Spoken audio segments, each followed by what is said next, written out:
ازيك يا صديقي الصدوق، اخبارك عامل ايه؟ في الفيديو ده هكلمك على روتين اخر شهرين في ثانوية عامة. كنت بعمل ايه؟ بفضل الله ربنا رزقني بمجموع 99.2 من 10. صلى على النبي يا صديقي. اخر شهرين دولي هم اهم شهرين في حياتك عموما العلمية. تمام كده؟ وهي فرصة مش هتلاقيها تاني. فرصة بتحدد طريقك ان انت هتبقى ماشي فيه، وهيفتح قدامك مجالات كتير في حياتك. طيب اعمل ايه يا دكتور في اخر شهرين؟ بص، سواء مستواك متوسط شاطر ممتاز، كل المستويات لازم تعمل زي ما انا بقول لك كده. اولا اولا كده كده انت بتصلي. لو مش تبقى بتصلي صلي. تمام كده. وعايزك ان انت تخلي علاقتك بربنا احسن ما انت عليها دلوقتي. تمام. ودايما خلي دعائك لله، ان ربنا يديك بقدر كرمه مش بقدر تعبك انت، لان تعبنا اصلا يعني لا نجزى عليه. فاهم؟ فاحنا ندعي ربنا، يا رب اكرمني بقدر كرمك وليس بقدر تعب. تمام. دعاء كتر منه، كتر من الادعية عموما، ان ربنا يوفقك للصح. تعمل ايه بقى؟ كل المواد دلوقتي انت بتخلص فيها، او يمكن في ناس خلصت كمان، او في ناس لسه مش خلصت. خلي بالك. بس هنعتبر ان انت خلاص بتخلص في المواد. المفروض يا صديقي ان انت تبدا مراجعات، ومراجعاتك لازم تكون في صورة حل. مش ينفع تكون في صورة شرح، مش ينفع. خلي بالك. إلا بعض الأجزاء اللي أنت خلاص نسيتها خالص، بتروح مش تسمع شرح من البداية، شرح. اسمع شرح مراجعة، بحيث تتذكر بس الموضوع، وهتروح تحل. حتى لو مستواك ضعيف، شوف المدرس هو بيحل، اكتب بس التفسير قصاد السؤال. لو أنت مشيت قصاد كل سؤال كده، لو حليت 60 70 سؤال بالتفسيرات بتاعتهم، اعتبر التفسيرات اللي انت كتبتها دي الدرس كامل اصلي، لكنك ذكرته خلاص. هتلاقي نفسك بعد كده بتحل عادي خالص. فانت يا صديقي لو حتى مستواك ضعيف، كل سؤال بتحب تحله بتكتب التفسير بتاعه. واحده واحده تلاقي الاسئله اتكررت والافكار بتاعتها اتكررت. تمام كده يا صديقي. انا لو هتكلم على مثلا ماده الاحياء اللي هي اهم ماده في ثانويه عامه كمجموع، ان انت لازم تجيب فيها مجموع كويس، عشان لو جبت مجموع كويس في الاحياء انت كده خلاص مجامعك كلها تبقى تمام. الاحياء بايظه كله بايظ. حل امتحان، حل التفوق، مذاكره المراجعه النهائيه بتاعتنا مثلا نحلها. آه ابعد عن الكتب اللي يعني علميه اكتر، زي كتاب الدليل، كتاب الكتب التانية دي، كتاب الدليل معرفش، كتاب المرجع والحاجات دي، مش تحل الكتب دي نهائي. نصيحه مني. امتحان تفوق الوزاره اللي هي التجريبيه بقى، ودور اول ودور تاني، مش كده؟ مذاكره المدرسه تتصل فيه. تمام. تمام يا دكتور، انا عندي مشكله في الفيزياء ومش عارف بتاع. حبيب قلبي، عندك مشكله في الفيزياء، هات مثلا الدرس اللي انت عندك مشكله فيه واسمع مدرس بيحل، وكل سؤال هو بيحله اكتب القانون وخليه وراه وحل معاه. وبعد ما يخلص الحل امسح السؤال تاني، الاجابه تاني، واعملها انت لوحدك. امشي على كده مثلا لمده 60 مساله. والله العظيم الدرس هيبقى تحت رجلك. قسما بالله هيبقى تحت رجلك.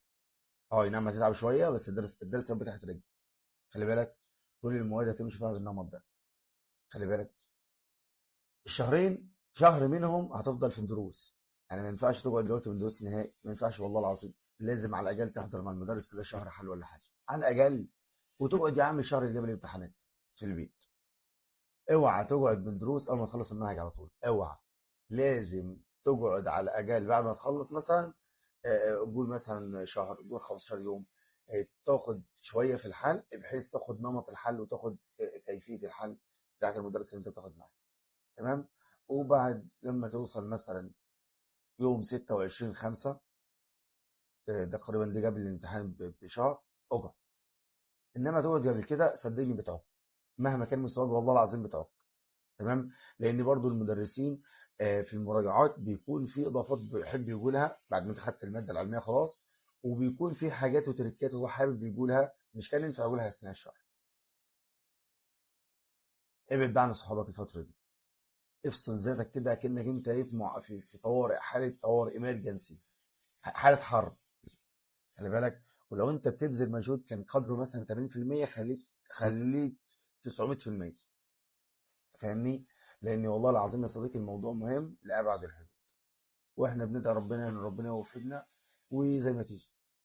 في النهايه كلها شهرين ثم شهرنا هنشوف بعض تاني. خلي بالك والله العظيم، وهتفتكر الايام دي كلها تاني وتقول يا ريتني ارجع بس ثانويه عامه كده واشوف المدرسين وبشوفهم واشوف الناس. هتندم والله العظيم والله. عشان كده استمتع اخر السنه كده، استمتع باللي باقي في السنه. ماشي يا صديقي، استمتع وان شاء رب العالمين فرحان. مع السلامه. بلاش نبرات انه اللي ذاكر كان ذاكر، وهو حد ينفع يلم في المراجعه النهائيه؟ وهو حد ما كانش بيحل كتير هيقدر يحل كتير ويجيب الدرجه النهائيه باذن الله يحل كتير. والهديه اللي هعلن عنها دلوقتي اني هنزل لكم جوه باكج الحديثه اللي هو قبل المراجعه النهائيه، هنزل لكم حاجه اسمها فصل في محاضره.